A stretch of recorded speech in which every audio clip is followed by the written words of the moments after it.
Bismillahirrahmanirrahim. Assalamualaikum warahmatullahi wabarakatuh. Apa kabar kalian semua? Semoga Allah selalu memberikan kesehatan dan rezeki yang berlimpah. Oh ya, pada kesempatan kali ini Nisa akan membawakan cerita yang berjudul Di Tengah Lingkaran Maut, episode kelima. Sebelumnya Nisa banyak-banyak terima kasih yang sudah subscribe channel ini. Nah, biar makin seru, langsung saja ya kita ke ceritanya. Sesampainya di tempat Paul, kata-kata itu terasa berat mengganjal di bibirnya. Paul sedang duduk di atas kudanya yang berwarna hitam. Sambil memegangi tali kekang, ia bersiul lembut dan suaranya terdengar sampai di seberang danau.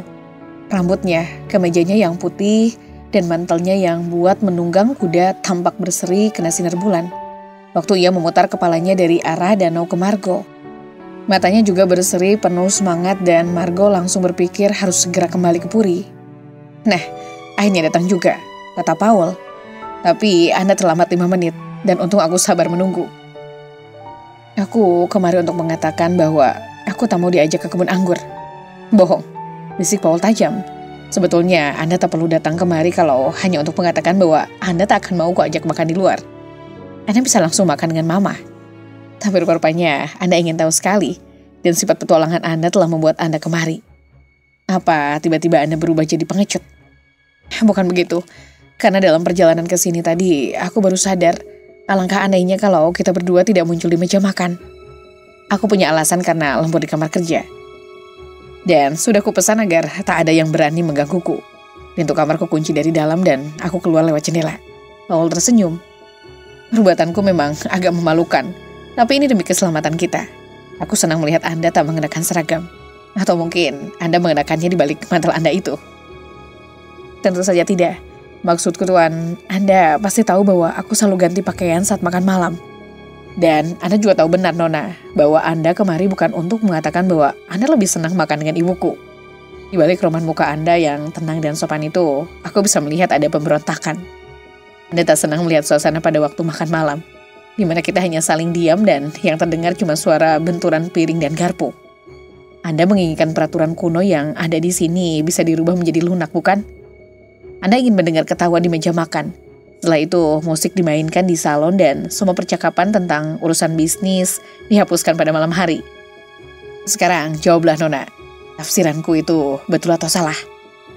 Margo terbelalak menatap Paul, tapi dari air muka Paul, ia tak bisa menebak apakah Paul menyetujui keinginannya atau bahkan mencelanya sebagai guru privat yang kurang ajar.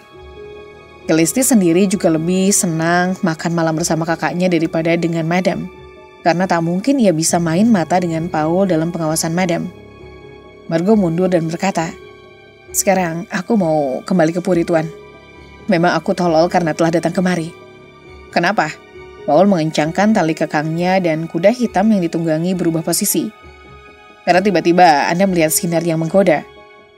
Kukira kita berdua sadar bahwa Anda mendapati aku kurang menarik daripada waktu mendapati adikku. Kenapa Anda mengajakku makan malam di kebun anggur? Kenapa aku? Padahal ada Khaleesi dan dia...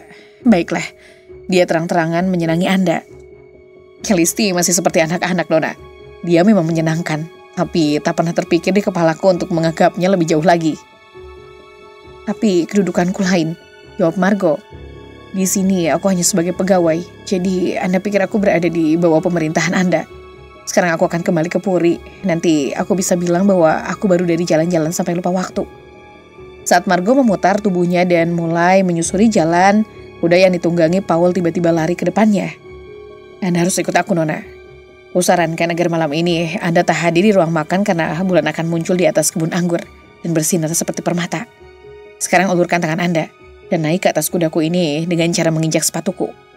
Jangan takut sama Sable, karena perangainya jauh lebih baik daripada aku." Margo yakin Paul pasti mudah emosi dan kejam. Bisa dilihat dari sinar matanya dan dirasakan dari tekanan jari-jarinya waktu memegangi tangan Margo. "Sepatuku cukup kuat untuk menahan berat badan Anda, Nona Jones," katanya. Tanpa membantah, Margo menginjak sepatu Paul dan tubuhnya terasa diangkat ke atas pelana di depan Paul. "Cukup enak?" tanya Paul di atas kepala Margo. "Kalau mau rileks dan tidak duduk seperti pemain poker, akan lebih terasa enak." "Tak mungkin bisa rileks. Kalau mau rileks berarti harus bersandar di dada Paul yang lebar. Padahal Margot tahu di balik kemejanya Paul tak mengenakan apa-apa. Duduk begini sudah enak, jawab Margot pelan. Dadanya terasa berdebar-debar saat lengan Paul melingkari tubuhnya untuk memegang tali kekang dan mengarahkan kudanya. Sable mundur dan memutar tubuhnya kemudian lari menaiki lorong. Margot berpegangan pelan agar tidak terhempas ke belakang dan membentur Paul. Ia ingat, Michael tak pernah mengajarnya bahwa emosi psikisnya bisa lebih liar lagi. Waktu dansa dengan Michael, ia hanya merasa dansa dengan laki-laki menarik yang punya daya magnet yang khas di ujung jari-jarinya. Ada bahayanya berdua dengan Michael di lereng bukit di bawah sinar bulan. Tapi di sini, di antara pohon anggur yang kacau balau, ia bisa mencium bahaya yang akan terjadi. Sable sangat kuat, dan rupa-rupanya kuda hitam itu tak peduli dibebani oleh dua orang manusia yang duduk di atas punggungnya saat jalan semakin menanjak.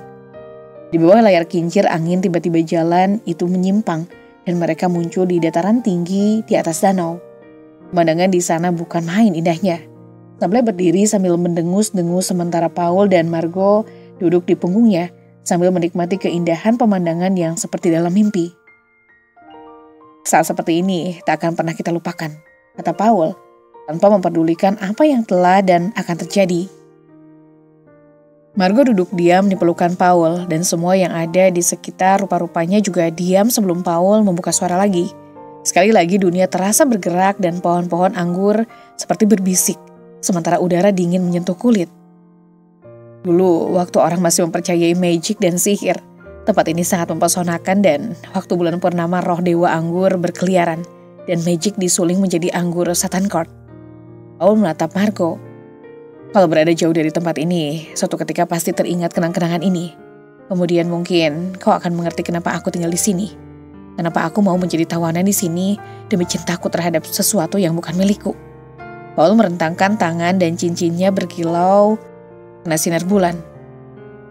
Waktu masih remaja, aku suka kemari, melihat orang-orang yang sedang memetik buah anggur dan cara membuat minumannya. Segenggam buah anggur keremas-remas sampai keluar airnya dan telapak tanganku berbau asam manis. Aku percaya kalau waktunya sudah tiba, aku pasti akan menjadi pemimpin perusahaan anggur. Pikiran itu terus berada di kepalaku sampai aku tahu siapa aku sebenarnya. Bahwa aku bukan keturunan Casalis. Mula-mula aku melarikan diri dan bekerja di perkebunan anggur milik orang lain. Tapi kemudian aku kembali. Aku merasa seperti tukang kebun yang tahu bahwa kalau ia pergi kebun anggurnya pasti akan musnah.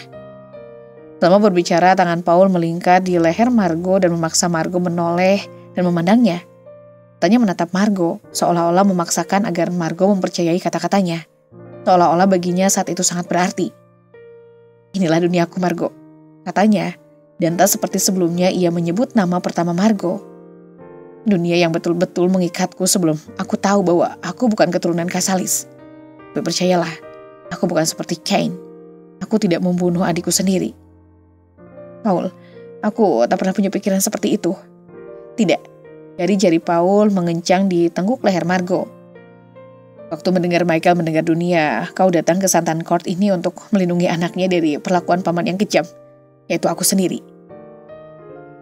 Aku tak tahu apa-apa mengenai kau, bantah Margot.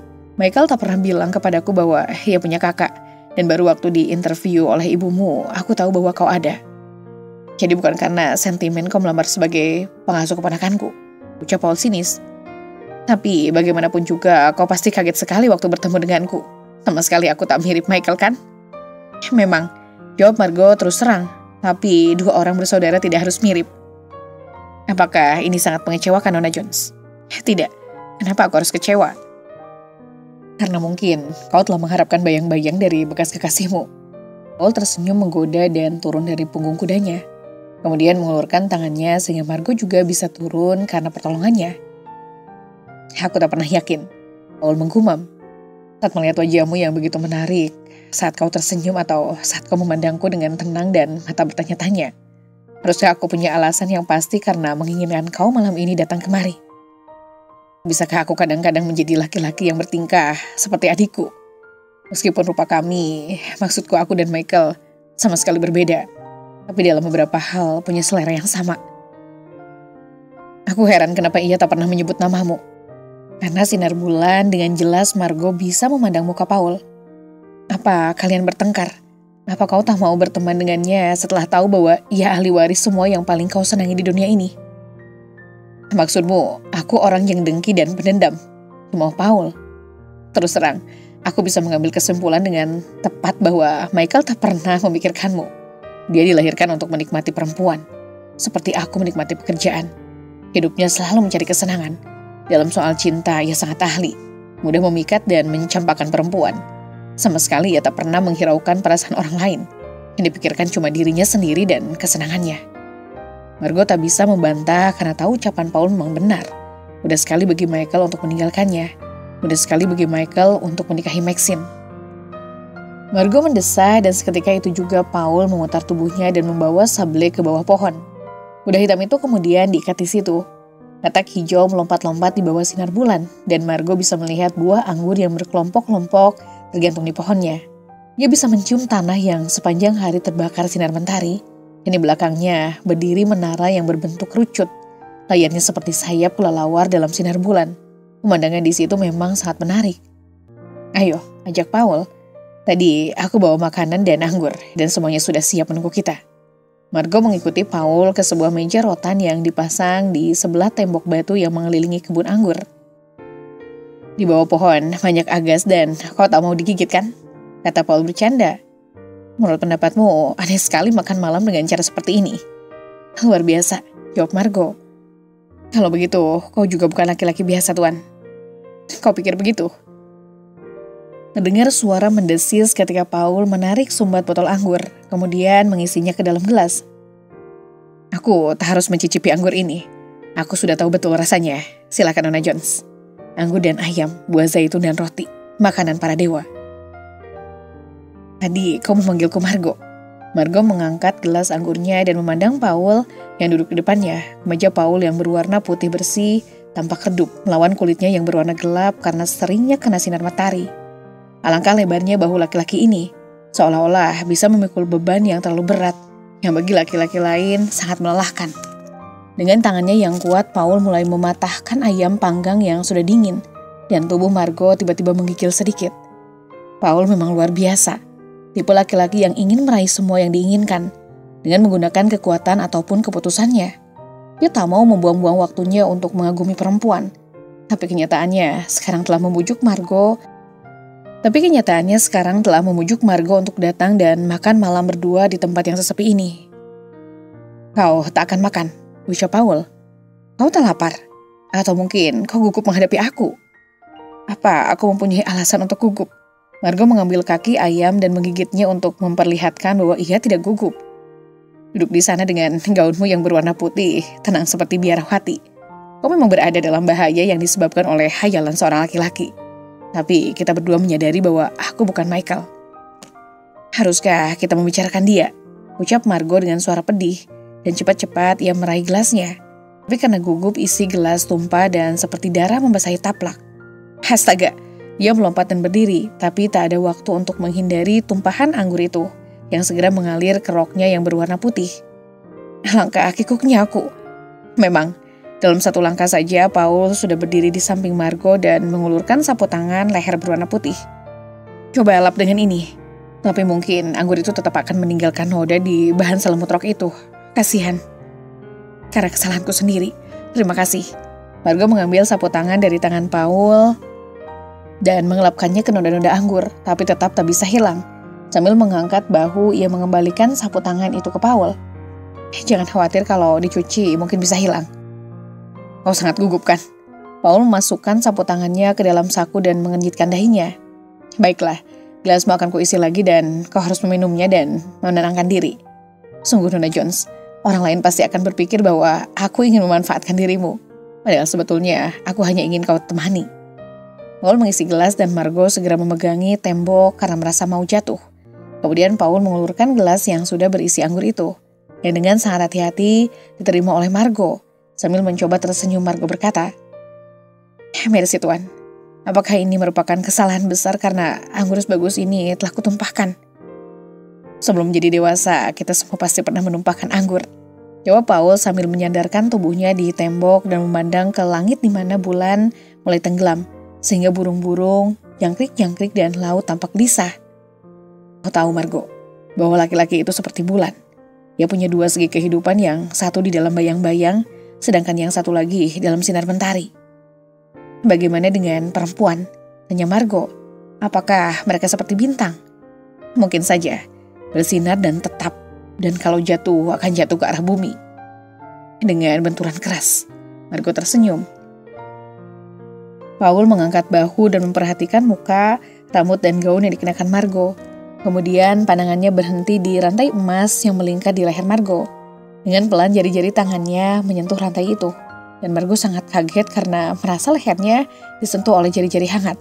Sambil menahan nafas, Margo seketika berdiri waktu Paul menarik salib kecil yang tergantung di rantai emasnya. Pelindungan dari serangan setan. Paul menggumam. Begitukah menurut pikiranmu? Tanya Margo. Memang, aku masih ingat bagaimana akibatnya waktu kau kuajak melihat gudang anggur. Betul-betul suatu keberanian yang luar biasa bagimu untuk menemui malam ini. Maksudku, bagaimana kau akan melindungi diri seandainya kau tidak memakai patung salib ini, dan tiba-tiba kau kugendong ke kincir angin. Waktu memasang salib ini di lehermu, apa kau tidak berpikir secara akal sehat? Rantai dan bandulannya hanya semata-mata buat perhiasan. Pada abad pertengahan, orang-orang memang percaya bahwa salib bisa melindungi mereka dari serangan setan. Tapi aku memakai salib ini bukan karena itu. Sungguh? Paul melangkah mendekati Margo. Betulkah kau percaya bahwa unsur-unsur primitif yang ada pada manusia telah dilemahkan? Sehingga kita tidak punya naluri dasar lagi, hanya rasa sinis dan dorongan hati modern. Seks hanya semata-mata sebagai kepuasan dan bukan semangat terhadap lawan jenis. Cinta adalah benih kering yang terbang di bawah angin menuju suatu tempat, kemudian berakar di dalam tanah atau terbuang begitu saja dan mati. Apa hubungannya cinta dengan setan? Apa ya? Paul tersenyum sinis. Ayolah. Kalau terus ngobrol, kita tak akan makan makanan enak yang telah susah payah ku cari dari dapur Herkul ini. Apa kau tidak lapar? Kalau tak makan, anggur yang telah kau minum tadi akan mengalir ke kepala dan akan membahayakan dirimu. Bulan dan anggur mungkin bisa membuatmu romantis. Jangan marah begitu, Paul. Ucap Margo dengan pikiran tak menentu, dan matanya melayang ke untayan-untayan rambut Paul yang terjurai ke dahi. Nafasnya langsung ditahan ketika mendengar suara burung bulbul dan tercium bau harum dari bunga yang tumbuh merambati tembok. Semua yang ada di sekitar membangkitkan nafsu birahi, dan satu-satunya cara untuk menghindari ialah kembali ke meja dan makan.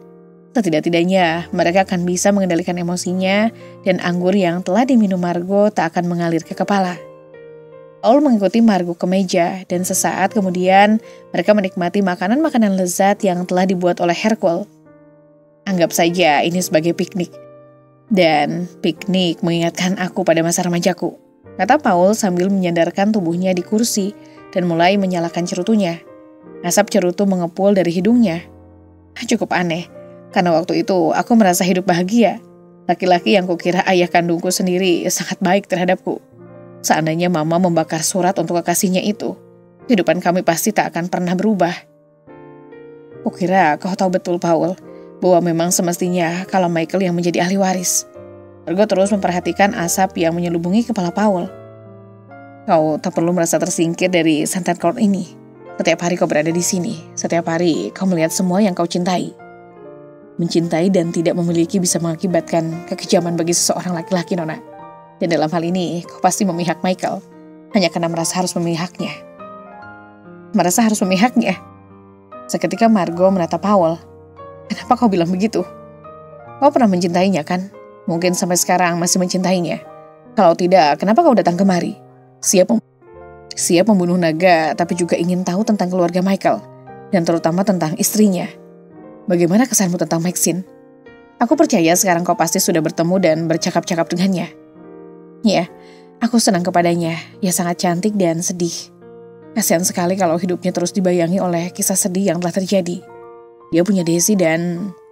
Margo segera berhenti karena hampir saja ia menyebut nama Raoul d'Arcy dan bagaimana perasaan laki-laki itu terhadap Maxine. Bagaimanapun juga, kehidupan terus berjalan tanpa menghiraukan betapa penderitaan yang harus kita jalani. Memang, hidup ini penuh dengan tantangan. Dan seperti katamu, Maxine memang cantik. Pernah Victor Hugo menulis bahwa kebahagiaan yang paling utama dalam hidup ini ialah meyakinkan untuk dicintai karena diri kita. Itulah sebabnya kesedihan utama bagi Maxine, pasti karena ia sadar bahwa ia tidak dicintai karena dirinya. Paul menarik tubuhnya ke depan dan dengan tajam matanya menatap Margot. Katakan Nona Jones, apakah adikku telah memberimu gairah cinta yang tak pernah diberikan pada istrinya? Aku tak lebih dari Maxine. Mata Margot menyala karena sakit hati dan marah. Alangkah beraninya kau berkata seperti itu. Setelah Michael menikah, aku tak pernah ketemu dengannya lagi. Ia telah pergi dari kehidupanku dan aku juga tak mencoba untuk menemuinya. Aku membaca berita perkawinannya, kemudian meninggalkan Perancis Selatan dan kembali ke negeriku sendiri. Tiba-tiba Margot berdiri karena tak bisa menahan emosinya lagi. Kalau kau ingin tahu apakah Michael memang kekasihku, maka keinginan itu akan tetap tinggal keinginan. Aku tak punya kewajiban untuk menerangkan kehidupan pribadiku. Di sini tugasku hanya melakukan pekerjaan demi kepuasan Madam Casalis. Aku tidak harus menyebarkan diri melihat bagaimana kau menyelidiki aku. Bagaimana kau menghinaku atau bagaimana kau merasa iri terhadap Michael. Begitu selesai bicara, Margot langsung memutar tubuhnya mau meninggalkan Paul. Dan tiba-tiba berteriak karena Paul menangkap dan mengayunkan tubuhnya sehingga sekarang mereka berhadap-hadapan muka lagi. Kau memang kejam, tuduh Margot dengan suara tajam. Aku benci kepadamu. Kau memang keji dan selalu ingin mendapatkan semua yang kau inginkan. Alangkah bagusnya nalurimu untuk mengetahui tentang diriku, udah Paul. Dan sesaat kemudian tubuhnya telah erat memeluk tubuh Margot, sementara matanya menyala penuh keinginan menatap bibir Margot. Apakah nalurimu juga mengatakan bahwa aku menginginkanmu? Tambahnya, dan nafasnya yang hangat mengipasi muka Margot. Kau pikir berapa perempuan yang pernah kuajak bercumbu di kebun ini? Kau pikir berapa puluh kali aku telah mencium dan dicium perempuan? Mungkin aku memang iri terhadap Michael, karena ia telah berhasil memikatmu, Nona Manis. Tapi jangan sampai menuduhku bahwa dalam soal lain, aku juga iri kepadanya. Sebelumnya Paul memang pernah mencium Margot, tapi tidak seperti sekarang ini. Dengan penuh pertimbangan dan nafsu yang membara, bibirnya menyerang bibir Margot, sehingga Margot tak bisa berkutik lagi. Kemudian memberikan semangat yang berapi-api sampai panasnya terasa menusuk ke tulang sumsum. Tapi juga Paul dahulu yang mengakhiri adegan itu, melepaskan bibirnya dari bibir Margot dan mendorong tubuh Margot sehingga membentur sebuah pohon. Tiba-tiba Margot merasa sangat benci pada Paul dan tanpa bisa ditahan lagi, air matanya menitik. Dengan tajam ia menatap Paul sebentar, kemudian seperti orang gila lari ke telundakan kebun. Ia sadar ia bukan hanya melarikan diri dari Paul, tapi juga dari dirinya sendiri. Rasa berpuluh-puluh tahun sebelum sampai di telundakan paling bawah, dan sesampainya di sana nafasnya terasa habis. Dengan susah payah ia mencari perlindungan di dalam paviliun dan duduk di kursi besi. Bukan hanya untuk memulihkan napasnya, tapi juga menenangkan hati. Margot sadar ia telah mencintai setan dalam rantai, seorang laki-laki yang terkurung karena cinta pada setan Court. Dari bibir laki-laki itu sendiri, ia mendengar bahwa laki-laki itu menginginkannya. Tapi ia juga tahu bahwa ia tak akan pernah mendengar laki-laki itu mengatakan cinta kepadanya. Selama kira-kira 1 jam Margot duduk termenung di dalam paviliun. Ia merasa Paul pasti akan mengejarnya ke sini karena bukankah tadi laki-laki itu telah mendorongnya dengan kasar. Paul memang sengaja menyakiti Margot, tapi ia tak tahu bahwa ia telah membuat hati Margot terluka karena merasa putus asa dan enggan mencintainya. Minggu berikutnya Margot hampir tak pernah bertemu dengan Paul. Bulan semakin susut, tapi perasaan yang dibangkitkan oleh Paul di kebun anggur malam itu tetap menyala di hati Margot. Panasnya sinar mentari di siang hari membuat buah anggur cepat masak, dan Paul pergi ke kota karena urusan bisnis. Kata Madam Casalis, Paul akan menemui saudagar-saudagar anggur. Berita ini menyenangkan hati Margot karena untuk sementara, ia tak akan makan malam dengan Paul atau berpapasan dengan laki-laki itu. Siang hari Margot hampir menghabiskan waktunya dengan Daisy, dan kadang-kadang Raoul juga menggabungkan diri dengan mereka. Raoul mengajak mereka naik perahu di danau dan mendarat di sebuah pulau kecil. Di sana Raoul membuat skets lukisan Daisy dan juga skets lukisan kepala Margot. Sejak pertama kali kita bertemu, aku kagum melihat daya tarikmu, kata Raoul pada Margot. Sampai tiba-tiba kau memiliki kecantikan baru yang lain daripada yang lain. Dalamnya tatapan matamu dan bentuk bibirmu yang seolah-olah penuh dengan rahasia. Aku heran, apakah setan Court telah melemparkan pesona kepadamu? Apakah tempat ini telah memberikan sihir pada dirimu? Apakah itu semacam reputasi? Tanya Margot santai sambil menyandarkan tubuhnya di karang. Sementara Daisy asik mencari rumah kerang dan batu-batu berwarna. Samar-samar ia teringat kata Paul tentang setan Court, bahwa dulu tempat itu merupakan tempat yang penuh dengan pesona. Nama yang bikin kacau Raul. Tempat ini tidak selamanya menguntungkan. Kau pikir di Santankor ada istana setan dan sampai sekarang istana itu masih ada. Tangan Raul yang sedang membuat skate berhenti dan matanya melirik Margo. Apa kau merasakan suasana yang menakutkan di Santankor? Tanyanya. Apa kau merasakan puri itu dibayangi oleh sesuatu? Dia berhenti dan menunjuk ke Desi. Kukira kau telah menebak bagaimana perasaanku terhadap dia dan ibunya. Aku ingin membawa mereka pergi, tapi Maxine masih tetap punya pikiran bahwa ia betul-betul merasa bahagia dengan suaminya. Sebetulnya hati kecilnya tidak berkata begitu, tapi ia ingin mempercayai bahwa Michael mencintainya.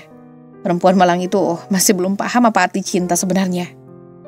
Sekali lagi Raul membungkukkan kepalanya ke skate yang dibuat. Dan dengan kuat Margo mengharap agar Raul bisa mencari jalan untuk memiliki Maxine. Raul akan sangat baik buat Maxine. Dan seandainya Maxine tinggal di apartemen Raul yang ada di Paris, ia akan segera melupakan perkawinannya dengan Michael yang telah berakhir. Sekarang karena es antara Maxine dan Margot telah pecah, maka Margot sering menemani janda muda itu. Celeste punya kesibukan sendiri, dan Margot tahu gadis itu sering berada di dekat Paul. Kadang-kadang, ia kembali ke puri dengan mata berseri, rambutnya yang hitam terlepas dan terurai sampai ke bahunya yang tertutup. Dengan kemeja sutra buat naik kuda, memberi kesan bahwa ia telah dicium Paul saat mereka datang berdua. Dengan terang-terangan ia telah mengatakan bagaimana perasaannya terhadap Paul, tapi perasaan Paul sendiri terhadapnya tak pernah diucapkan. Akhirnya Paul kembali dari urusan bisnisnya, dan di pagi yang ceria ini, ia muncul di patio dengan pakaian berkudanya. Rupa-rupanya sinar mentari yang memanasi kebun anggur telah membakar kulitnya sehingga kelihatan sangat gelap. Margo berpikir kalau sedang turun ke puri, Paul persis seperti penyembah berhala yang baru muncul dari lubang anggur. Bonjour Nona, katanya pelan sambil menekan bahu Desi dengan tangannya yang berwarna coklat dan berhenti di samping kisi-kisi buah persik dan memilih sebuah untuk dimakan dengan sarapannya. Di mana Celeste di pagi yang secerah ini? Biasanya jam sekian sudah bangun. Kudengar ia dapat surat dari ayahnya, Monsieur, jawab Margo. Dia telah mengantarkannya menyeberang danau dan menurut perasaanku, ia sedang panik karena waktu ia mau ke kamar Maxine, kulihat mukanya berapi-api. Aku tahu, Paul duduk dan bersiap-siap untuk makan sarapannya. Waktu ia memotong roti, Margo terbelalak karena melihat bekas luka yang dalam di tangannya. Kemarin seharian penuh ia berada di gudang, membantu membersihkan tong-tong anggur, dan Margo merasa heran kenapa ia mau bekerja sekeras itu. Seolah-olah ada sesuatu di dalam pikirannya dan ia ingin melupakannya dengan cara menyibukkan diri. Kukira, katanya kemudian, ayahnya menginginkan agar ia pulang sebentar. Ayahnya yang duda telah menikah lagi, dan ia tak mau hidup serumah dengan ibu tirinya. Ia masih muda, keras kepala dan tentu saja ingin mencari jalan hidup sendiri. Aku ingat, kau pernah bilang bahwa ibu kandungmu menikah lagi setelah ayahmu meninggal dunia, Nona. Ya, memang agak sulit menyesuaikan keadaan seperti itu, terutama kalau kita bukan anak-anak lagi.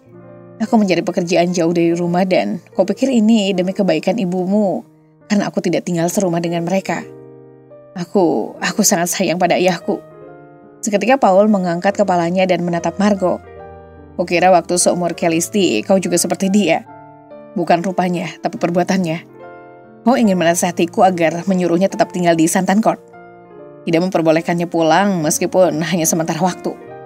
Margo menggeleng sedikit dan berusaha untuk tidak membenci pada perempuan yang lebih berarti bagi Paul daripada dirinya. Dia sudah cukup umur untuk mengambil keputusan sendiri, Tuan, katanya. Kalau ia dipaksa pulang, bahkan akan membuatnya semakin sakit hati pada ibu tirinya. Suatu ketika ia pasti akan sadar bahwa ayahnya punya perasaan seperti laki-laki lainnya, tak bisa menahan rasa kesepian. Kau pikir laki-laki lebih merasa kesepian daripada perempuan, Nona? Tanya Paul sambil memberikan sebongkah roti yang telah dilapis dengan mentega dan diberi jamur di atasnya. Sambil mengunyah roti itu, Desi terus menatap muka Paul dengan sorot matanya yang penuh dengan kepercayaan dan kasih sayang. Jadi tangan Margo mencekau serbet. Karena seandainya Raul berhasil mengajak Maxine ke Paris, maka Desi pasti ikut mereka dan Margo tak bisa percaya lagi bahwa Paul tidak menyayangi Desi. Kalau Desi pergi berarti Paul akan merasa kesepian, kecuali kalau ia menikah dengan Celeste. Kau ingin mengatakan kalau cinta tidak menghiraukan mereka, sambung Paul sambil mengangkat cangkirnya untuk minta diisi lagi. Kukira begitu. Dengan erat Margo memegangi mochi karena takut tangannya gemetar. Ada orang yang kompensasi dengan cara menikahnya untuk mencari teman hidup, kata Paul. Terima kasih, pakai gula tapi tak pakai susu. Kau mau tambah orange juice, Desi? Tanya Margo pada Desi untuk membelokkan percakapannya dengan Paul. Aku sudah kenyang, jawab Desi sambil menepuk perutnya. Paman Paul, apa setiap hari aku selalu bertambah besar dan akhirnya sebesar paman? Betul nak, dan tak akan makan waktu terlalu lama, kau akan jauh lebih besar dari paman. Paul menarik Desi ke antara lututnya dan mengamat-amati muka anak itu yang mirip sekali dengan adiknya. Pagi ini kau mau meninggalkan pelajaran dan naik kuda dengan ke pabrik untuk melihat tong-tong kecil yang dibersihkan dengan mesin baru. Aku yakin kau pasti senang melihat air dipancarkan lewat lubang pengisi tong. Dengan sorot mata penuh harap, Desi menoleh ke Margo. Bolehkah aku ke sana, Nona? Dan pagi ini tidak belajar? Aku yakin pamanmu merasa kau perlu mengetahui semua proses di dalam bisnis keluarga, Desi. Margo tersenyum dan tiba-tiba jantungnya berdetak semakin keras. Tapi hati-hati, jangan terlalu dekat dengan mesin. Percayalah, Desi akan selamat denganku, jawab Paul pendek dan berdiri. Kemudian dengan ringan memanggul keponakannya dan matanya bersinar menggoda menatap Margo. Mungkin kau juga ingin ke sana untuk meyakinkan bahwa aku tak akan membiarkan anak ini berkeliaran kemana-mana. Pipi Margo seketika memerah. Bagaimana ia bisa mencintai Paul kalau kenyataannya telah menganggap laki-laki itu iblis? Bagaimana ia bisa punya perasaan bahwa Paul akan menyakiti Desi kalau kenyataannya ia tahu Paul menyayangi anak itu? Cinta memang mempunyai macam-macam jurang, dan dalamnya jurang yang ada pada diri Paul ialah rasa cintanya pada Santan Court. Margo ingin mempercayai Paul, dan kemudian sambil mengangkat bahu Paul memutar tubuhnya dan melangkah ke telundakan yang menuju Halpuri. Di atas bahu pamannya, Desi menoleh ke belakang dan melambaikan tangannya pada Margo, dan sesaat kemudian mereka menghilang. Sekarang di patio terasa sunyi, yang terdengar cuma suara jangkrik yang selalu hadir di situ tapi tak pernah kelihatan. Seperti motif di dalam hati manusia. Buah persik yang telah dipetik Paul tetap tergeletak di meja, tak disentuh, dan Margo menekan tenggorokannya seolah-olah ingin menghilangkan rasa sakitnya yang ada di situ. Ia mencintai Paul. Oh ya, ia mencintai Paul. Tapi meskipun demikian, ia telah bersikap seperti membenci Paul. Margo memutuskan mau menghabiskan waktunya pagi ini di ruang duduk kamarnya. Ia punya tugas yang harus dikerjakan, yaitu menulis 2 pucuk surat. Dan sedikit harus memikir untuk melakukan itu. Ia sedang menyeberangi hall ketika berpapasan dengan Yenov Dalbert, dan sebelum ia sempat mengucapkan banjur, Yenov telah menegurnya. Di mana Desi? Sekarang apa bukan waktunya ia belajar? Ia pergi ke pabrik anggur dengan Tuan Paul, jawab Margo. Alangkah populernya pabrik anggur ini sekarang, kata Yenov tajam. Aku heran, apa yang ada di sana sehingga bisa menarik guru private dan muridnya seperti magnet? Apa mungkin karena laki-laki yang mengurus pabrik itu? Margo hanya dia menahan diri sementara Yenov menatap sinis kepadanya. Jangan membohongiku, tambah Yenov dengan mata menyala penuh kebencian. Aku tahu malam itu kau ada di sana dengan Paul. Waktu kau tak muncul di meja makan, aku langsung ke kamar kerja Paul. Kau tahu, kalau sedang pergi berarti kadang-kadang meninggalkan kunci-kunci puri ini di kamarnya. Dan malam itu ia diantar Jen menyeberang danau. Kunci-kunci itu aku ambil dan salah satu kupakai untuk membuka kamar kerja Paul. Aku punya dugaan ya bersamamu. Harus tahu, ia punya sifat seperti adiknya, senang main mesum dengan perempuan, terutama dengan perempuan yang tak ingin dinikahinya. Alangkah beraninya kau berkata seperti itu, bentak Margo jengkel. Tapi aku yakin, kau pasti tak berani mengatakannya di depan madam. Kenapa tidak? Ucap Yenov pelan. Aku yakin, madam pasti sangat tertarik mendengar berita bahwa kau pergi ke kebun anggur dengan Paul untuk bercinta-cintaan. Sama sekali kami tak berbuat seperti itu, bantah Margo. Paul hanya ingin memperlihatkan buah anggur di bawah sinar bulan. Dan hanya karena merasa sakit hati, kau membuat berita yang bukan-bukan karena bukan kau yang diajak ke sana. Kau juga pernah membuat berita bohong bahwa gadis lain mati di danau. Kau ingin mencemarkan nama Paul, ingin membuat aku tak mempercayainya. Kenapa Nona Dalbert? Kenapa kau sangat benci kepadanya? Dia pernah berbuat apa terhadapmu? Selama ini kulihat dia selalu bersikap sopan kepadamu. Atau itukah penyebabnya? Kau menginginkannya tidak sopan dan kasar kepadamu. Menyadari bahwa kau seorang wanita dan bukan anggota keluarganya. Kau tidak boleh berbicara seperti itu kepadaku, bentak Yenov dengan kemarahan yang meluap. Kau salah satu yang mengejar Paul. Kau ingin menjunjung derajatmu dari seorang guru privat menjadi istri atau kekasih laki-laki kaya. Betul-betul memalukan Nona Jones. Karena di sini Paul Kasalis hanya sebagai pegawai seperti kau dan aku. Semua harta di sini akan jatuh ke tangan Desi. Kalau ia sudah cukup dewasa, kalau ia panjang umur, kukira Paul akan melepaskan diri dari Desi, seperti waktu ia melepaskan diri dari ayah anak itu. Oh iya, Memang ada orang mati di tangannya, tapi bukan gadis tolol itu, melainkan adiknya sendiri, Michael. Ia ikut mencampuri mesin perahu Michael, aku melihatnya sendiri. Ya, aku melihatnya malam sebelum terjadi kecelakaan. Di bangsal perahu tempat perahu Michael disimpan. Saat itu aku sedang jalan-jalan. Karena sedang bulan purnama, dan kulihat dengan mataku sendiri ia keluar dari bangsal itu. Dan esok harinya, mesin perahu meledak sehingga Michael meninggal dunia. Paul pasti telah memasang mesin itu sebegitu rupa sehingga perahu itu akan meledak. Dia tahu, setiap orang tahu, bahwa Michael selalu gila-gilaan kalau menjalankan perahu, mobil, dan juga perempuan. Hening. Suasana di hall terasa sangat sepi begitu Yenov selesai mengucapkan kata-kata itu. Sesaat kemudian, dengan kasar Yenov melangkah meninggalkan Margo. Dan samar-samar, Margo melihat perempuan itu menuju dapur. Begitu pintu dapur ditutup dan Yenov tak tampak lagi, Margo segera bersandar di susuran tangga. Tubuhnya terasa lemas. Dia melihat kebenaran di sorot mata Yenov waktu bercerita tadi. Malam itu Yenov telah melihat Paul keluar dari bangsal perahu. Paul, satu-satunya laki-laki di puri ini yang punya alasan yang kuat untuk membenci Michael. Dan juga membenci setiap ahli waris puri dan pabrik anggur. Seandainya Daisy meninggal dunia, maka kekayaan akan jatuh ke tangan janda Lucian Casalis, ibu kandung Paul. Lalu wanita itu, dan karena wanita itu sudah menjanda, maka Paul bisa menguasai warisan keponakannya. Margo melangkah ke kamarnya, tapi tiba-tiba ia merasa enggan untuk menulis surat. Kata-kata Yenov tadi betul-betul mengacaukan pikirannya. Ia langsung ke balkon dan memandang keluar, ke kebun anggur yang menghijau di mana di atas kebun itu, layar kincir angin yang berwarna putih tampak berputar-putar. Di atas lagi langit agak mendung dan sinar mentari memudar. Kecerahan menghilang, yang ada tinggal udara lembab. Tak ada yang bergerak kecuali layar kincir angin.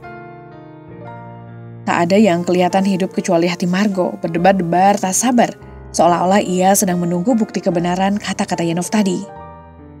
Tapi ia tak bisa menunggu. Ia tak bisa hanya menunggu di sini sambil merenungkan apa yang telah terjadi pada diri Michael dan yang akan terjadi pada diri Daisy. Beberapa saat kemudian, ia membuka pintu kamarnya dan lari menyusuri serambi menuju tangga. Di tikungan ia bertubrukan dengan sesosok tubuh tinggi yang langsung menangkap lengannya agar berhenti. "Ada apa ini?" tanya Raul. "Kau lari seperti puri ini sedang terbakar, Margo. Memangnya ada apa?" Aku telah membiarkan Daisy ke pabrik dan sekarang aku akan menjemputnya. Sudah cukup lama ia di sana dan kelihatannya sebentar lagi turun hujan." "Margo, ada ketakutan di matamu. Takut air hujan?" Raul terbelalak menatap Margo. "Jangan khawatir, anak itu tak akan tenggelam. Sekarang ikut aku saja. Biar ku selesaikan sket lukisanmu yang ku buat beberapa hari yang lalu." Ketenangan dan cara bicara Raul yang meyakinkan meredakan ketakutan Margo. Rupa-rupanya Yenov Dalbert cemburu pada setiap orang yang menjadi perhatian Paul dan siap mencemarkan nama Paul karena Paul selalu memperlakukannya dengan baik tapi tidak akrab. Margo mau mempercayainya atau tetap curiga pada Paul. "Kau memang benar," kata Margo pada Raul. "Aku yang tolol. Tapi ketika kulihat langit mendung, kupikir akan segera datang angin ribut yang kemudian mengamuk di sini. Dan kau mengkhawatirkan anak yang telah kehilangan ayahnya itu, ah?" Raul tersenyum, penuh mengerti, kemudian melirik arlojinya. "Baru jam 11 lebih, waktu yang cocok untuk minum sampainya yang paling bagus. Kau perlu menenangkan diri, Margo. Aku punya perasaan ada sesuatu atau seseorang yang telah mengacaukan pikiranmu, betul?" "Tidak." Margo mengangkat bahu. Dia tak bisa mengatakan pada Raul apa yang telah dikatakan Yenov tentang Paul tadi. "Ya, aku mau minum sampainya," katanya dengan suara dibuat seriang mungkin. "Sebetulnya tak bagus minum sampainya di pagi hari. Tapi kalau ditawari, aku juga mau menerima, Tuan." "Bagus." Raul menyambar pergelangan tangan Margo dan menggandengnya menuruni tangga ke hall. Sesampainya di dekat tangga tempat Yenov menuduh Paul telah mencelakakan Michael tadi, hati Margo terasa sakit lagi. "Raul." Margo berhenti dan memandang Raul. Dan sekarang hall remang-remang karena di luar semakin gelap. "Waktu Michael meninggal, apa kau ada di sini?" Raul menggelengkan kepala. "Aku sedang di luar negeri karena urusan bisnis. Tapi begitu mendengar berita itu, aku cepat-cepat kemari. Mula-mula Maxine dalam keadaan kritis, dan kami mengira ia juga akan meninggal. Tapi rupa-rupanya ada mukjizat dan ia sembuh. Apa kau masih ragu-ragu bahwa ini suatu kecelakaan?" "Ya," jawab Margo terus terang. "Aku yakin memang kecelakaan." Raul membuka pintu salon dan Margo masuk ke kamar perak yang mewah dengan kaca-kacanya yang berbentuk bagus. Margo memandang ke sekeliling, kemudian melangkah ke jendela dan berdiri menatap keluar. Dia tahu angin ribut sedang mengancam dan bau bumi menusuk hidung. Ia mendengar suara sampainya mendesis ketika Raul membuka botol minuman itu. Dan waktu menoleh dilihatnya Raul menuang anggur ke gelas bertangkai panjang yang berbentuk seperti bunga tulip. Raul sering mengatakan bahwa bentuk gelas tulip ini sangat dipertahankan agar tidak musnah. "Kau mau makan chicken sandwich?" tanya Raul. Minum anggur sambil makan sandwich sangat nyaman. "Tidak, aku tidak lapar, merci tuan." Margo mengulurkan tangannya untuk menerima gelas anggur yang disodorkan Raul. "Waktu aku menjadi pegawai toko bunga yang miskin, sama sekali tak pernah membayangkan akan bisa minum sampahnya di kamar perak seperti sekarang." Raul meneguk anggurnya dan menatap Margo. "Aku tak percaya kalau kau orang biasa," katanya. "Wajahmu sangat cantik dan rambutmu berkilauan. Juga matamu yang berwarna biru bukan main bagusnya. Dan sebagai seorang artis menurut pendapatku bukan orang biasa. Katakan Margo, apakah kau tertarik pada Paul?" Margo sangat kaget sehingga gelas tulip yang dipegangnya hampir jatuh. Dilihatnya mata Raul mengecil. Aku merasa heran kepadanya. Katanya terus terang, "Maksudmu dia bukan orang biasa?" Margo mengangguk dan meneguk anggurnya. Minuman itu terasa dingin dan manis menerobos pembuluh darahnya. Dan karena takut menatap Raul, maka ia melemparkan matanya ke lampu kristal kuno yang tergantung di salon. "Kau pikir ia agak berjiwa setan, eh? Untuk menandingi tempat ini, Puri yang selalu melihat bayangannya di danau, seperti dalam mimpi. Atau kau pikir Puri ini menyeramkan?" Seketika Margo menatap Raul, matanya liar ingin membantah. Seharusnya Raul bisa menebak. Seharusnya Raul tahu bahwa tempat ini sangat indah baginya. Memang tidak masuk akal bagi seseorang yang tolol dalam soal cinta untuk memberikan nasihat pada orang lain, kata Raul kemudian. "Bagaimana kalau kita minum anggur lagi dan untuk sementara waktu melupakan kesulitan-kesulitan kita?" "Baiklah." Margo memberikan gelasnya yang sudah kosong pada Raul, dan Raul segera mengisinya. Selesai minum, mereka melihat-lihat keadaan di salon, dan Raul memuji tenunan permadani yang ada di situ. Katanya betul-betul hasil karya seni yang sempurna. Bunga, daun, dan wajah-wajah yang terlukis di situ dikerjakan dengan sangat rapi dan teliti. "Mengagumkan," katanya sambil menghembuskan napasnya. "Kalau dibandingkan dengan hasil karyaku, aku betul-betul merasa rendah diri. Tapi di zaman modern ini, hal-hal yang bagus tidak digemari lagi. Wajah sombong dikatakan cantik kalau memang sehat dan umum. Rambut kejur yang terurai menutupi bahu seorang gadis dan pinggul besar yang mengenakan celana panjang yang ketat pasti digemari oleh laki-laki. Mungkin seharusnya kita hidup di zaman Romawi kuno, Margo. Wajah dan rambutmu mirip perempuan di zaman itu, dan aku mengagumimu.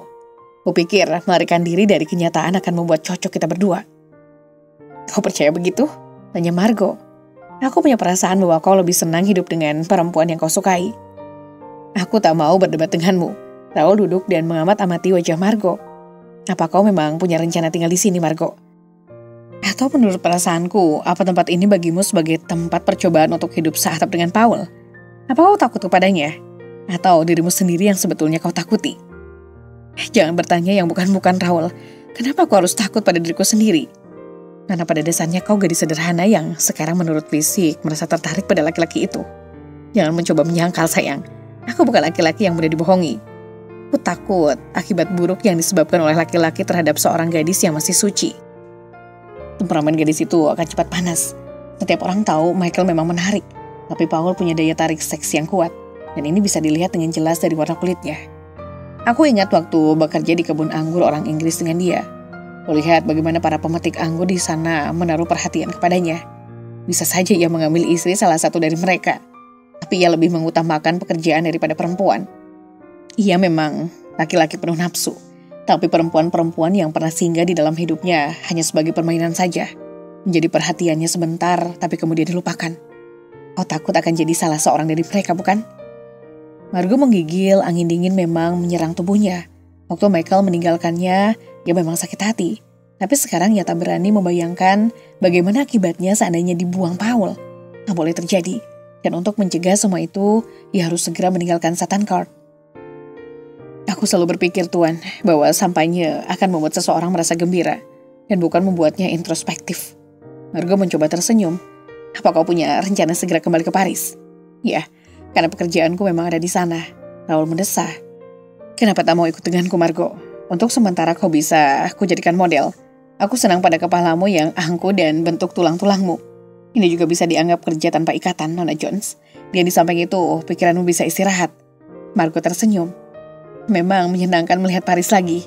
Katanya, usul ini akan kupikirkan dulu Tuan. Tapi bukankah pepatah mengatakan bahwa kalau hati seseorang tak bisa disembuhkan di Paris, untuk selamanya tak akan bisa sembuh.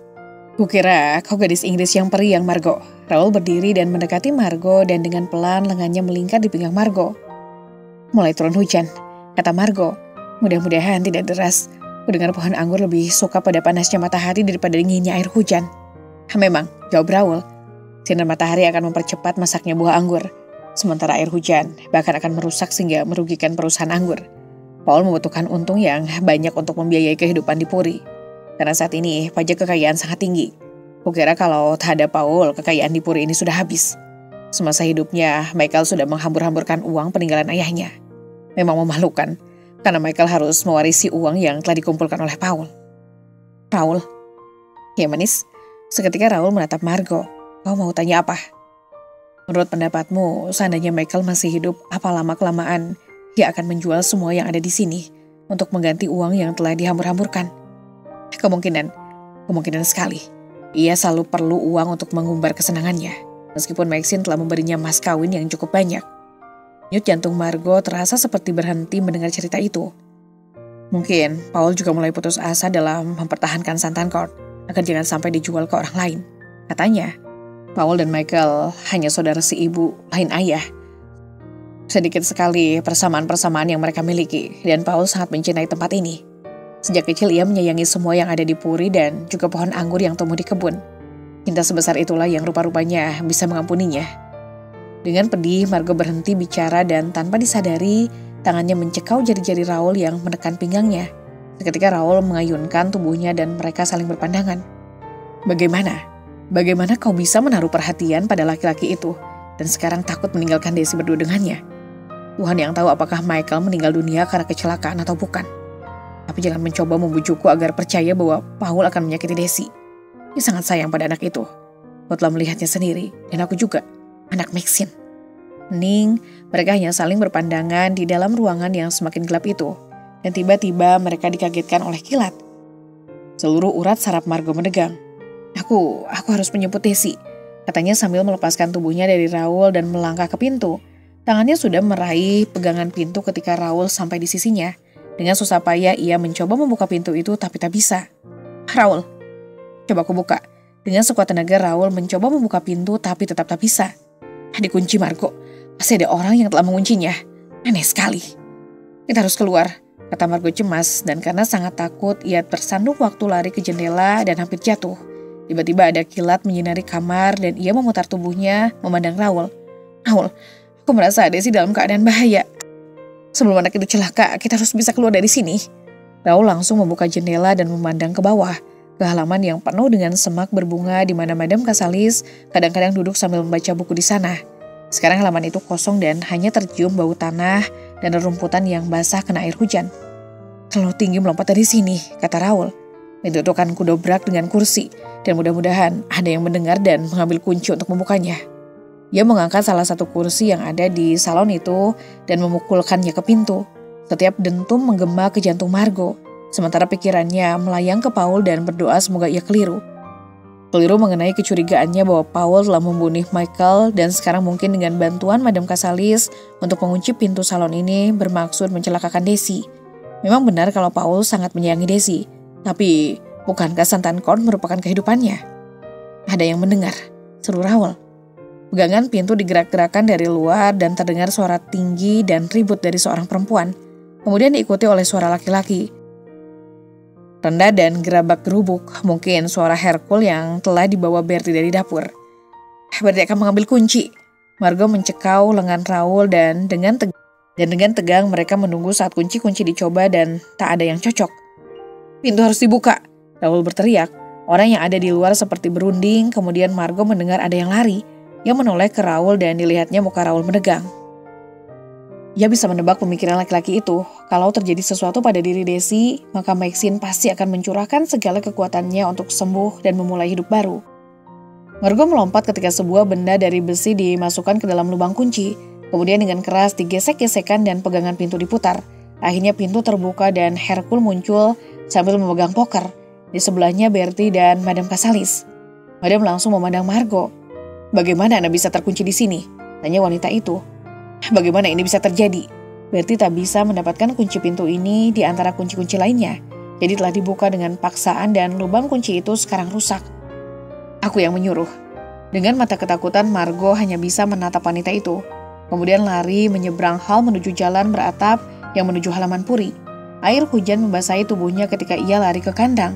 Seekor kuda betina yang masih muda yang sering ditunggangi Khaleesi berada di dalam kandang itu. Terlalu lama kalau jalan kaki ke pabrik. Dan Margo sedang memasang pelana ketika Raoul datang dengan terburu-buru. "Ya, kesini saja," kata Raoul sambil memegangi senggurdis. Sementara Margo naik ke punggung kuda dengan kikuknya karena rok yang dipakai terlalu sempit buat naik kuda. Terdengar kelim rok itu robek, memperlihatkan pahanya yang ramping waktu ia meraih tali kakang, membuat Raoul merilik ke paha itu. "Aku akan mengikutimu," janji Raoul. "Tapi Margo," ya, ucap Margo tak sabar karena ingin segera berangkat mencari setan Paul. Dan ia sadar, sebetulnya bukan hanya demi Daisy ia ingin menemui laki-laki itu. Rasa cinta dan bencinya pada Paul yang mengobarkan semangatnya. Dan ia belum yakin emosinya yang mana yang menang. "Pasti bukan Paul yang telah mengunci pintu itu," kata Raoul bersamaan dengan datangnya kilat, membuat kuda yang ada di kandang sebelah meringkik ketakutan. "Aku tahu," jawab Margo sambil mencekau tali kekang. "Tapi Madam ada di dalam rumah tadi, dan aku tahu di balik wajahnya yang dingin dan tegang itu ada penderitaan, yang pasti disebabkan karena Paul bukan ahli waris di sini. Aku yakin wanita itu pasti mau melakukan semua yang diminta Paul. Terutama kalau Paul menginginkan agar ibunya menjaga supaya aku tidak berada di dekatnya." Tanpa menunggu komentar Raoul, Margo langsung melarikan kudanya. Guru menggelegar memecah udara, sementara tanah yang dilewati basah dan licin. Margo sudah hampir sampai di kebun anggur ketika kilat semakin mengamuk dan sambil memejamkan mata, ia tiarap di atas pelana, takut disambar petir. Samar-samar ia mendengar suara berkeretak dan mencium bau asap. Waktu membuka matanya kembali, dilihatnya api menyala menyerang layar kincir angin. Dan begitu layar itu sudah habis terbakar bara api merah, melompat-lompat melewati jendela pabrik dan membakar tumpukan keranjang kemudian menyerang tangga kayu. Dengan tubuh tegang ketakutan, Margo menghentikan kudanya. Dan waktu turun kelim roknya robek lagi. Kemudian ia lari menerobos pohon-pohon anggur ke arah kincir angin yang terbakar itu. Dan menyaksikan layarnya yang masih berputar-putar terbang ke bawah dan hinggap di atas pohon anggur. Orang-orang berlarian ke tempat itu, tapi Margo tak melihat Paul di antara mereka. Asap dan nyala api memancar dari jendela-jendela pabrik, sementara suara api bercampur guru membuat pemandangan semakin mengerikan. Margo lari ke halaman pabrik dan menemui salah seorang dari mereka yang berdiri di situ. "Di mana Daisy?" tanyanya sambil mencekau lengan orang itu. "Apa dengan Tuan Paul?" "Mereka masih ada di sana." Laki-laki itu menunjuk pabrik yang sedang menyala. "Bos ingin memperlihatkan anak itu bagaimana jalannya semua mesin yang ada di pabrik. Kira-kira 20 menit yang lalu, aku melihat mereka. Lihat nyala api itu mulai keluar dari pintu depan. Berarti sekarang semua tangga sudah terbakar. Kita harus ke sana. Apa tak ada semprotan air atau perlengkapan pemadam kebakaran?" Margo merasakan bunga api menyengat kulitnya waktu ia lihat laki-laki itu berada di bawah ayunan layar yang sudah menghitam. "Semprotan ada di gudang," kata laki-laki itu putus asa. "Biasanya kami selalu hati-hati. Tuan melarang kami merokok di sana dan sama sekali tak ada yang menyangka bahwa si jago merah akan mengamuk bersama kilat." "Mengamuk bersama kilat?" Kata-kata itu melompat dari bibir Margo bersama dengan nyala api yang melompat dari pintu dan jendela kecil yang dipasang di bagian kincir angin yang berbentuk menara. Terdengar suara berdentum-dentum dan orang-orang yang berdiri di halaman pabrik segera mundur ke belakang supaya tak kena percikan api dan serangan asap yang menyesakkan napas. Tanpa memperdulikan nyala api yang membara, Margo punya niat masuk ke dalam untuk melihat apakah Paul dan Daisy ada di sana. Mungkin keinginannya itu terpancar di sorot matanya karena tiba-tiba lengannya dicekau dan ditarik ke belakang oleh laki-laki yang berdiri di sampingnya. "Aku ingin masuk ke sana," katanya memberontak. "Nona, tak seorang pun yang berani ke sana. Semuanya sudah diamuk api dan bagian atas seperti neraka. Karena penuh dengan keranjang, lihatlah, atap akan roboh." Sekali lagi mereka semua mundur dan membuat tanda salib ketika akhirnya atap roboh ke halaman. Margo merasa seluruh hidupnya telah hancur. Dan dengan wajah pucat yang menarik lengannya dari cekawan laki-laki tadi dan memutar tubuhnya mau lari meninggalkan tempat itu. "Nona!" Terdengar suara anak kecil menggema di antara suara dentuman api. Kemudian Daisy muncul di antara pohon-pohon anggur dan lari menghampiri Margo. "Daisy sayang." Dengan perasaan lega campur cemas, Margo memeluk anak itu. Dari mana kau? Aku sangat mengkhawatirkanmu. Di mana pamanmu? Di mana Paul? Aku di sini, Mon Amor. Terdengar suara rendah di belakang Margo, suara laki-laki yang tak asing lagi baginya. Seketika kakinya terasa bergetar dan jenut jantungnya berdetak dengan keras. Dengan lemas kemudian ia memutar tubuhnya dan tanpa bisa dicegah lagi, ia jatuh pingsan di kaki laki-laki itu. Setelah beberapa lama kemudian, seluruh penghuni pulau dan orang-orang yang tinggal di seberang danau membicarakan berita ini. Tuan Paul yang sebagai bos pabrik anggur telah menggendong gadis Inggris dengan seorang anak berlari-lari di sampingnya. Tanpa menghiraukan api yang membakar pabriknya, sudah sampai di bawah. Dan pohon-pohon anggur banyak yang rusak karena kena asap dan abu panas. Sama sekali, ia tak menengok ke belakang untuk melihat keadaan pohon anggurnya. Gadis Inggris itu siuman di pelukannya waktu mereka sampai di puri di mana ibunya sedang menunggu mereka. "Paul anakku," kata wanita itu. Kemudian menceritakan bahwa Bertie telah menemukan kunci salon di kamar Yenov. Tapi Yenov sendiri tak ada di kamarnya. Apa mungkin dia sedang di pabrik? Sebetulnya Raul akan mencarinya. Tapi Maxine harus ditentramkan hatinya karena waktu melihat kebakaran itu, Maxine sangat mencemaskan anaknya. "Desi," kata Madam Casali sambil melepaskan tangan Desi yang telah digenggamnya dengan erat. "Temui mamamu supaya ia senang melihat kau selamat." Desi lari meninggalkan mereka dan Margo berbisik pada Paul agar Paul melepaskan bahunya. Tapi Paul menggelengkan kepala dan bahkan semakin erat memeluknya. "Kenapa Yenov menyimpan kunci salon?" tanya Paul pada ibunya. "Dia mengunci Margo dan Raul di sana dan aku harus merusak lubang pintu itu." Madam memegangi lengan anaknya. "Dia tahu kau telah membawa Desi ke pabrik, Paul. Bagaimana sampai bisa terjadi kebakaran?" "Aku tak bisa menceritakan bagaimana sebenarnya, Mama. Waktu itu aku dan Desi berada di bawah pohon anggur di dekat batu peringatan. Ingat, batu kecil yang kita letakkan di sana waktu Lucien meninggal dunia di hari yang panas itu. Aku menginginkan Desi agar ia mencintai dan setia pada tanah ini. Aku sedang bercerita tentang kakeknya ketika aku melihat kilat dan hampir saat itu juga kincir angin terbakar." Paul menatap ibunya. "Mama, Anda sedang memikirkan apa?" "Paul," wajah Madam tampak pucat dan sedih. "Memang salahku sampai Yenov sakit hati. Aku telah janji kepadanya bahwa ia akan jadi istrimu. Aku katakan aku akan mengantarnya. Dan kemudian Nona Jones datang ke Santan Court ini." Madam mengangkat bahunya dan memandang Margo yang ada di pelukan anaknya. "Aku kira Yenov ke pabrik mau bikin ribut dan pasti ia masih ada di sana, Paul." "Mungkin terkurung api." Margo menggigil dan membaringkan mukanya di bahu Paul. Ia dan laki-laki tadi memang punya perasaan ada seseorang di dalam pabrik. Mereka mengira Paul, tapi untung Paul ternyata selamat dan sekarang bahkan sedang memeluk Margo. "Aku harus istirahat," Paul menggumam. "Aku harus kembali ke sana." Paul menggendong Margo masuk hall dan sesampainya di sana, Margo diturunkan. Mereka tidak bicara apa-apa. Paul mengusap pipi Margo, kemudian memutar tubuhnya dan melangkah mau kembali ke pabrik yang sudah hangus dimakan api. Margo istirahat di tempat tidurnya dan sudah setengah tidur waktu didengarnya pintu diketuk dari luar. "Masuk," katanya malas. Pintu terbuka dan Bertie masuk sambil membawa nampan kecil yang kemudian diletakkan di atas meja di samping tempat tidur. "Kopi dan cognac, Nona," Madam yang menyuruh. Margo duduk dan meraih cangkir kopi. "Terima kasih, Bertie." Dengan nikmat ini, ia meneguk kopi itu dan dengan mata ingin tahu menatap Bertie. "Ada berita baru, Bertie, tentang..." Bertie mencondongkan kepalanya. Tuan Raul menemukannya di kebun mawar, sedang membaca novel. Dan sebelum Tuan Paul kembali dari pabrik, ia segera berkemas-kemas dan pergi dengan naik perahu jin. Ia tak bilang apa-apa. Tapi aku sedang dengan Madam waktu Raul mengatakan pada Madam bahwa gadis itu ketawa jengkel saat masuk ke dalam perahu. Dan kata Raul, Bertie berhenti bicara dan menggigit bibirnya. "Teruskan," minta Margo dengan wajah pucat. "Katakan apa yang telah terjadi." "Dia mengutuk Anda, Nona." "Mengutukku? Dan bukan Tuan Paul?" "Anda, Nona." Margo menyandarkan tubuhnya di bantal dan tersenyum. "Kukira sebagai keturunan tukang sihir dan waltz, aku akan mengembalikan kutukan Nona Delbert Bertie.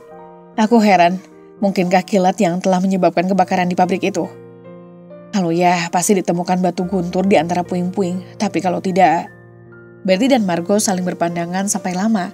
Kemudian Margo menghabiskan kopinya dan menaruh cangkir kosong ke nampan. "Bagaimana keadaan Ibu Desi?" tanyanya. "Saat ini beliau dengan putranya, Nona, dan Tuan Raul juga bersama mereka."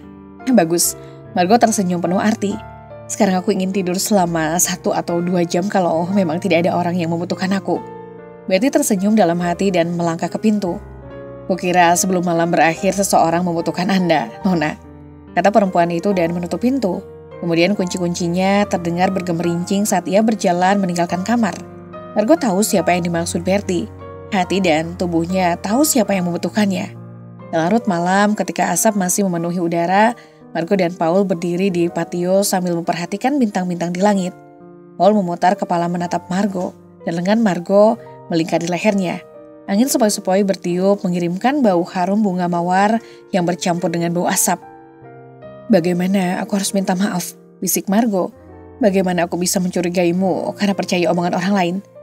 Kata Yunov, kau ada di bangsal perahu malam sebelum adikmu mendapat kecelakaan. Katanya, Paul, katanya kau ikut campur dengan mesin perahu Michael. Malam itu, aku memang ada di bangsal, jawab Paul, tapi sama sekali tak punya niat menyentuh perahu adikku. Aku hanya mau mengambil minyak pelumas buat meminyaki gigi roda mesin pabrik, hanya itu. Paul berhenti bicara dan lengannya semakin kencang memeluk tubuh Margo. Mulai sekarang, aku akan berhenti sebagai pemelihara kebun anggur. Tapi aku tak menginginkan kau merubah hidupmu, Paul. Kebun anggur adalah kehidupanmu, dan aku ingin ikut terjun ke situ kalau memang kau inginkan. Kalau kau membutuhkan aku, kalau kau memintaku. Perlukah aku memintamu?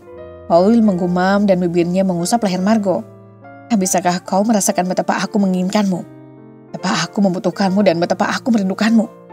Selama ini aku tak pernah menginginkan ada perempuan yang akan meluluhkan hatiku. Tapi seseorang yang membakar jiwaku. Tiba-tiba Paul mencium Margo. Dan nafsu cinta yang membara di bibir Paul telah membuat Margo menggigil dan terbakar. Tiba-tiba ada bahaya di pelukan Paul. Dan juga perlindungan dan kesenangan luar biasa. Tiba-tiba kesepian musnah dan Margo bisa menyerahkan dirinya, hidupnya dan masa depannya pada Paul. Laki-laki setan ini. Selama ini di Santan Court belum pernah ada pengantin seperti kau sayang, kata Paul gembira. Tapi aku belum jadi pengantin, Paul, jawab Margo dan Paul tertawa sambil membenamkan wajah Margo di dadanya. Aku sangat mencintaimu manis, katanya hangat. Kau kekasihku yang sederhana. Tamat.